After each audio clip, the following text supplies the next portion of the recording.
Olá! Na nossa última aula, nós estávamos analisando as contribuições especiais ou parafiscais. E eu dei para vocês, né, a classificação delas, e dentro das contribuições sociais, nós vimos a nova classificação: contribuições sociais gerais, as de seguridade e as outras de seguridade. Aqui na nossa aula, nesse módulo, o objetivo é darmos a noção geral de tudo, mas vocês vão se aprofundar nas contribuições sociais na aula de previdenciário. Não sei se vocês já tiveram ou estão tendo, ou vão ter, né? Mas lá é que vocês vão estudar, né, com mais, vamos dizer assim, profundidade, as contribuições sociais, ok? Mas aqui é a ideia de você ter uma noção geral. Antes de nós começarmos a passar para a próxima contribuição, né, dentro daquela primeira classificação que eu dei para vocês, lá do 149 da Constituição, eu queria fazer uma observação em relação ao FGTS, né? O FGTS, durante muito tempo, teve uma discussão se ele tinha ou não natureza tributária.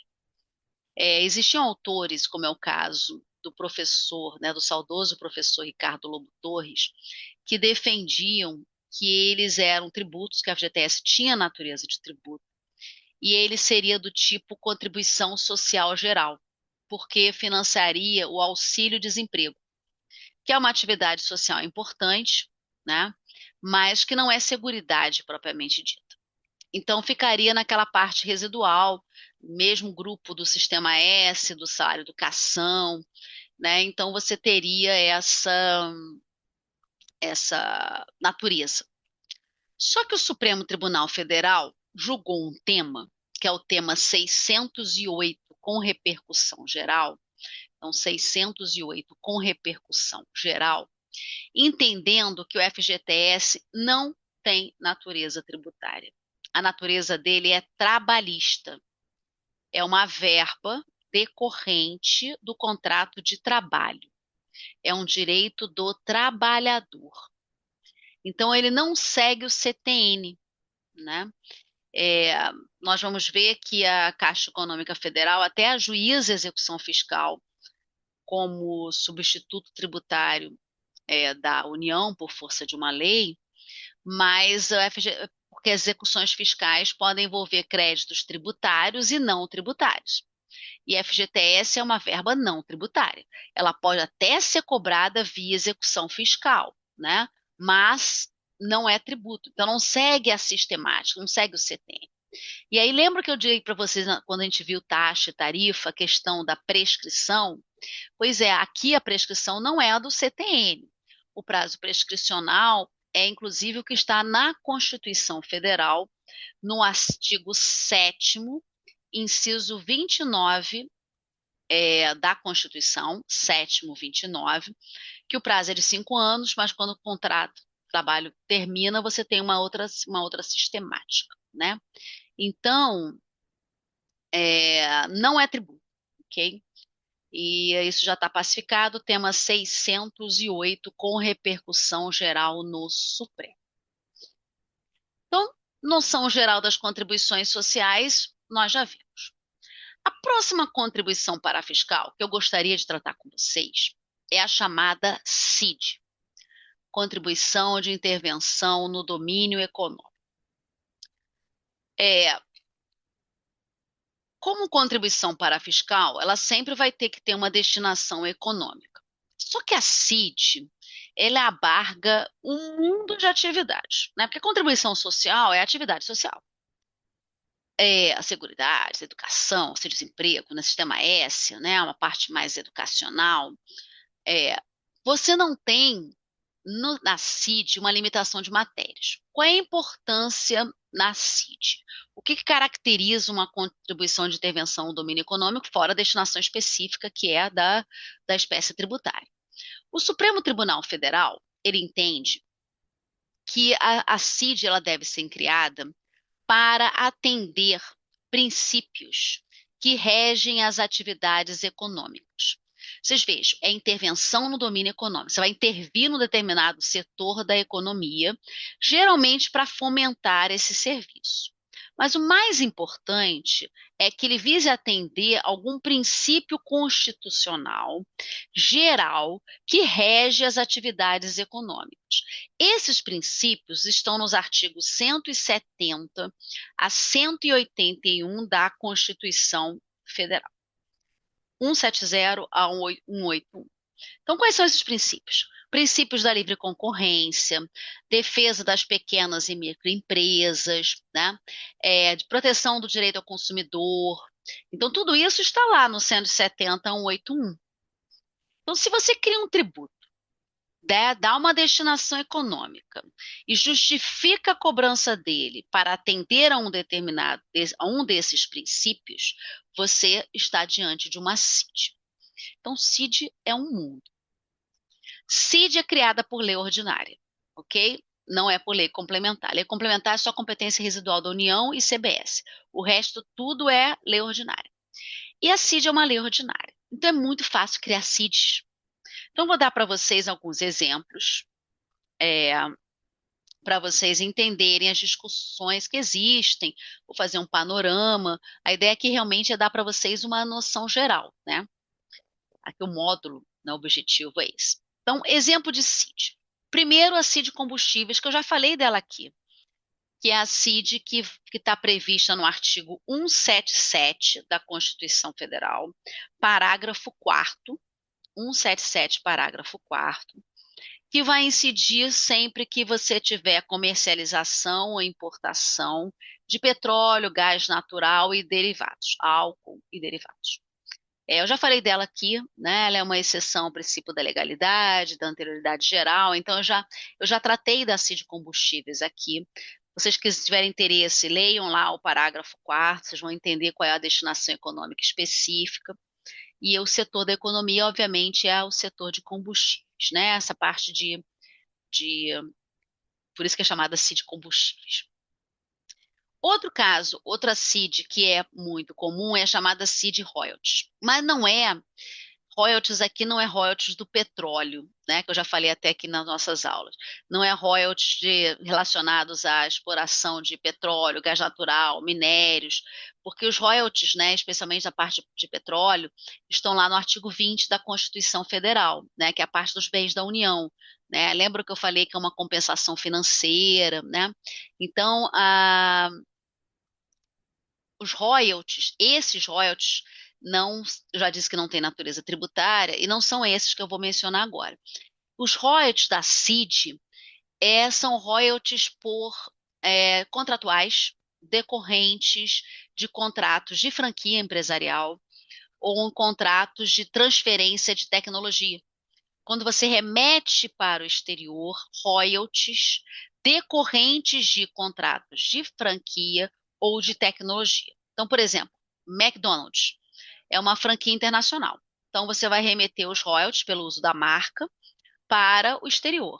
Nessa remessa para o exterior, ela é tributada. Pode ser tributada pelo imposto de renda, mas também, depende do caso concreto, né? E vai também pela CID Royalties, uma contribuição de intervenção no domínio econômico pela CID Royalties. Quando você transfere tecnologia de patente, por exemplo, é sempre remessa para o exterior, tá? Esses royalties que eu estou falando aqui é por contratos de tecnologia, transferência de tecnologia ou por contratos de marca, de franquia, pelo uso de marcas e patentes, mas para o exterior, ok? Essa CID Royalties, ela está tratada em duas leis. Na Lei 10.168, ela foi criada pela Lei 10.168 de 2000 e que foi alterada pela Lei 10.332 de 2001, 10.332 de 2001. Ok? É uma CID que incide sobre a alíquota de 10% sobre o valor que é remetido para o exterior, que é um valor alto, 10% é uma alíquota alta. Tá? E a destinação econômica é engraçada, eu acho, assim. Porque vocês vejam, você está cobrando de royalties de marcas e patentes, mas você vai utilizar o recurso para várias finalidades, inclusive manutenção de escolas técnicas. Qual é a relação com uma coisa com a outra é questionável, tá? há uma destinação específica formal, existe, a destinação está na lei, mas qual é o setor da economia que você está intervindo, né? Porque o contrato de marcas, o setor de franquias é um, o setor de patentes é outro, não necessariamente é o mesmo, né? É, então é uma CID, ela foi criada para ser CID. No entanto, existe uma grande discussão da constitucionalidade, né? Por quê?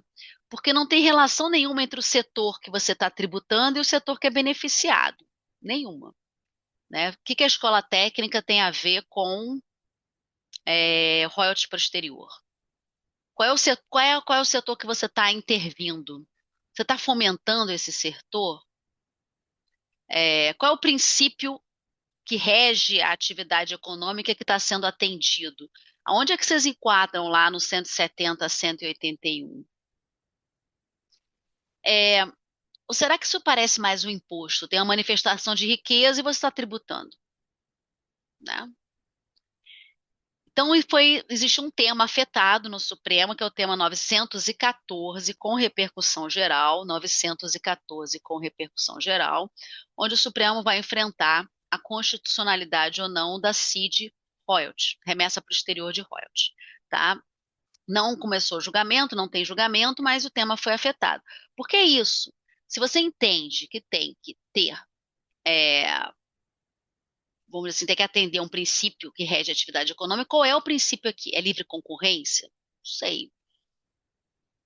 Tem que ter uma relação, tem que ter uma, como é que eu vou dizer assim, uma relação entre o setor que você está tributando e o setor que é beneficiado por eles.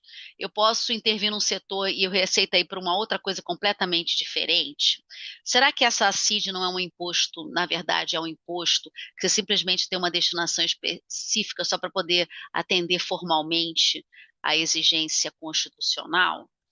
Então, não é uma CID desvirtuada, atende efetivamente que, que o Supremo já definiu como característica de uma CID. Então, assim, isso vai ser decidido nesse tema. Uma outra CID é a chamada contribuição para o SEBRAE. E aqui é muito interessante, né? O sistema S, Senai, SESC, aqueles serviços sociais autônomos que a gente tradicionalmente coloca no S, não necessariamente, o SEBRAE também está no S, né? Mas é um serviço social autônomo. Mas a gente pensa geralmente aquilo que é ligado mais a treinamento, né? Um setor da indústria, do comércio. E o sistema S é uma contribuição social geral. Só que o SEBRAE, o Supremo entendeu que não é contribuição social geral. O Supremo julgou um tema, que é o tema 227, com repercussão geral, 227 com repercussão geral, entendendo que o SEBRAE é uma CID. Por quê? Porque visa atender a um princípio que rege a atividade econômica, que é financiar as pequenas e microempresas. Então, isso o caracteriza como uma CID, não como simplesmente para atender uma atividade cultural, uma atividade educacional, que seria de uma contribuição social geral, como é geralmente no SESI, no SENAC, que é mais cursos de treinamento, educação, algo cultural. No caso da contribuição para o SEBRAE, você está atendendo as pequenas e microempresas. Você quer desenvolver as pequenas e microempresas. Essa é a finalidade primordial do SEBRAE. E isso é um princípio que rege a atividade econômica. Então, ele vai para o campo da CID. E nesse tema 227, o Supremo reforçou que não precisa de lei complementar. Aquilo que eu estou dizendo aqui, né? As CIDs não precisam de lei complementar, elas são instituídas por leis ordinárias, todas elas, tá? Contribuições, de modo geral, com exceção da residual e da CBS, são todas por lei ordinária, ok? Então, só quando a Constituição exige lei complementar é que tem lei complementar. Isso cai muito em concurso de múltipla escolha, muito, muito em concurso. Tá? Lei complementar, repito, é competência residual, Seguridade Social, competência residual da União, ou CBS, por causa da reforma. Fora isso, é tudo lei ordinária, ok? E aqui nesse tema, o Supremo reforça isso. Então, fechamos o CID, né? Vocês vejam que é um mundo, né? Tem CID de cinema, é um mundo. A União adora uma CID. Você vê combustível, remessa para o exterior, é, SEBRAE, tem a questão lá envolvendo cinema, que é uma outra discussão imensa do cinema. Ou seja, você tem setores completamente diferentes, né? Próxima contribuição para fiscal, dentro daquela nossa classificação lá do artigo 149, são as contribuições de interesse, as contribuições corporativas. Eu vou começar pelo interesse das categorias profissionais.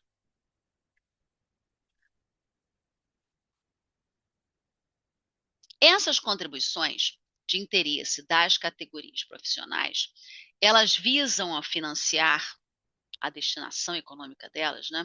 É financiar a regulamentação e a fiscalização de profissões. Então, a parte de fiscalização, controle, disciplina e regulamentação do exercício de uma profissão. Então, fiscalizar, controlar, regulamentar profissões. O que vocês se lembram? O que vocês acham que seria um exemplo de uma contribuição que financia essa atividade? É algo que eu já falei aqui quando nós estudamos tipicidade aberta. Não sei se vocês vão se lembrar. São as anuidades. As anuidades são tributos. As anuidades que são pagas aos conselhos, né, federais que regulamentam profissões, como CREA, CREMERGE, são tributos.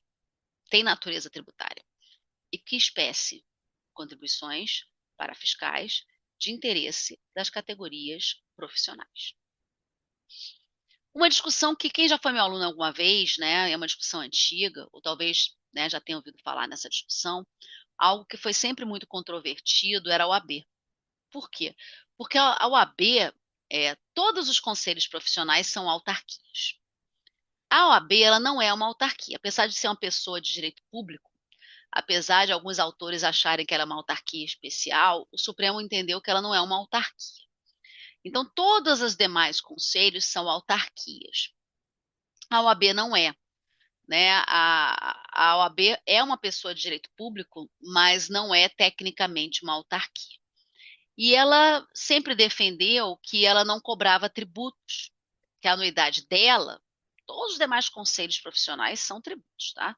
Mas o dela não é tributo, porque ela teria uma regulamentação própria, tem o Estatuto da OAB, o Estatuto da Ordem, ela não está sujeita à fiscalização externa, ela não quer se submeter à Lei 4.320, se ela cobrar tributo, ela se submete à Lei 4.320, que é financeira, que é a lei, que é a norma geral, né, que é a lei complementar que fixa normas gerais financeiras. Ela não quer ter o controle do Tribunal de Contas da União, como todas as demais autarquias, né? Como todas as autarquias, melhor, né? Porque ela não é autarquia. Como todas as autarquias têm, como todos os demais conselhos se submetem. A OAB defende que ela só tem controle interno, pelos órgãos internos, né? É quase um quinto poder. Ela não é, ela é diferente. Eu sou advogada, mas eu devo admitir que eu acho essa tese assim, como vocês podem perceber, não sou muito favorável a ela, né? Eu não concordo com ela. Mas assim, mas sempre defendeu isso, né? Especialmente para não submeter ao controle do TCU. Então, assim, para não submeter a 4.320, para não ter que ter um orçamento que está sujeito a um controle externo.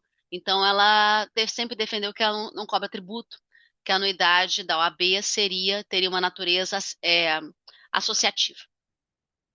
Eu sempre achei isso muito interessante, né? Como se a gente pudesse deixar de pagar a OAB, né? Como se ela não quisesse, se você deixar de pagar, ela não caçasse, né, a sua inscrição, né? É, então, a associativa dá uma ideia de voluntariedade que a anuidade da OAB não tem, com todo o respeito do mundo, não existe, né? E essa é uma discussão que chegou ao Supremo, tá? Por isso que eu estou explicando a OAB, porque a OAB sempre foi uma discussão meio paralela. Até porque o STJ, num determinado momento, julgou um embargo de divergência, que foi o ERESP 503.252, 503.252, e acolheu a tese da OAB, dizendo que ela não cobra tributo, que ela não ajuiza a execução fiscal, apesar que todas as pessoas de direito público podem ajuizar a execução fiscal, inclusive para cobrar créditos não tributários, mas a OAB ela não quer ir pela 4.320. Se ela executar créditos não tributários, ela tem que submeter a Lei 4.320. Créditos tributários, com absoluta certeza, tem que submeter a 4.320, porque são orçamentos públicos, né?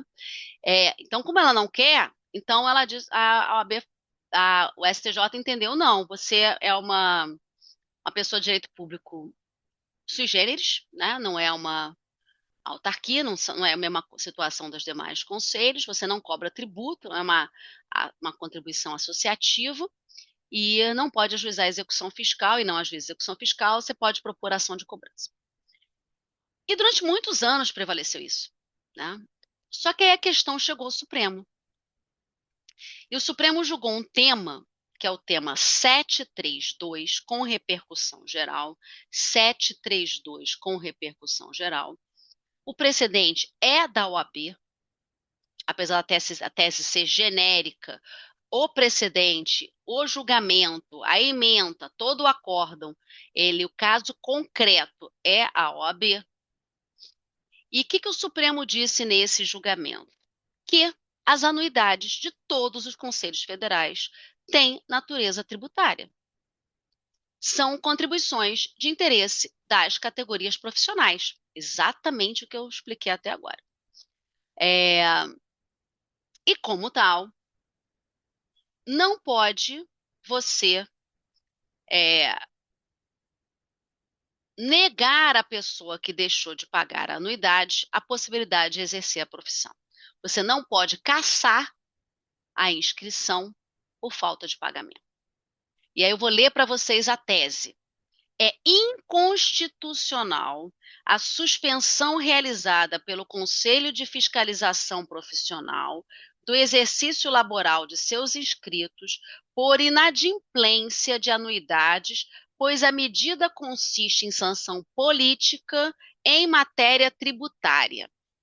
O Supremo, ele entende que e algo que eu já disse aqui, tá? Agora eu vou complementar que os tributos, lembra da taxa, quando eu disse para vocês, você não pode deixar de prestar o serviço por falta de pagamento da taxa. Da mesma forma, você não pode suspender a inscrição e impedir que alguém exerça uma profissão que, inclusive, os honorários são, inclusive, de natureza alimentícia, simplesmente porque ele não pagou o tributo. Isso é uma sanção política. Você está atingindo diretamente o patrimônio daquela pessoa. Você está inviabilizando o exercício de uma atividade econômica em razão do não pagamento de um tributo. Isso é uma cobrança indireta que o Supremo não admite. Tá? Então, você não pode, por exemplo, fechar estabelecimentos por falta de pagamento de tributos, você não pode apreender mercadorias por falta de pagamento de tributos, você não pode impedir o exercício de uma atividade econômica por falta de pagamento de tributos, você não pode impedir que aquela empresa emita nota fiscal por falta de pagamento de tributo. E aqui, você não pode impedir que ele exerça a profissão por falta de pagamento do tributo. Tá? Se o tributo é cobrado via execução fiscal ou via cobrança extrajudicial, protesto, inscrição em cadastro de devedores, mas não por impedir o exercício da atividade econômica. Tá? E aqui o que eu acho importante é que o precedente é da OAB. A OAB não dá mais para dizer assim, eu sou separado. Não. Tá? É muito claro. A ementa expressamente diz que ela cobra tributo. Então, assim, o emento, acórdão, tá? Então, aquela jurisprudência do STJ, a meu ver, está superada. Para mim, o precedente é muito claro, ok? Apesar da preocupação básica ser, né, a possibilidade de você cassar e suspender a inscrição por falta de pagamento, vocês vejam que ele fala expressamente na tese, sanção política em matéria tributária. Porque o pressuposto é que ele cobra tributo, ok? Então, isso é importante. Geralmente, né, em relação a CREMERGE, CREA, exatamente pelo que eu acabei de explicar, tem muita jurisprudência do STJ entendendo que eles devem inscrever em dívida ativa e ajuizar a execução fiscal, né, que eles não cobram por ação de cobrança. CREA e CREMERGE, o STJ sempre entendeu que eles têm que ajuizar a execução fiscal. A OAB é que ele entendia que, porque não tinha natureza tributária, que entrava com ação de cobrança. Na hora em que o Supremo diz que é tributo, a consequência, a meu ver, inquestionável, é que tem que inscrever, ajuizar a execução fiscal. Tá? É, é claro que tudo é casuístico, tudo na vida assim tem as suas exceções, mas é a mesma sistemática. O Supremo colocou tudo no mesmo ponto. Então, seja autarquia ou não seja autarquia, a execução fiscal, ela é créditos tributários e não tributários de pessoas de direito público, né? Fazenda pública. É claro que eu reconheço que a OAB continua brigando para não submeter ao TCU, né? Ela continua cobrando a apuração de cobrança. Mas, a meu ver, depois desse precedente, a tese dela se enfraquece sobremaneira, tá? Essa é a minha opinião. Mas, né, reconheço que o STJ ainda não enfrentou a questão após o precedente do Supremo, né? Então, vamos ver como é que ele vai eventualmente se posicionar sobre isso. Então vamos ficar por aqui. Na próxima aula eu vou dar a contribuição de interesse das categorias econômicas e vamos ver a COSIP, ok? Então, até lá.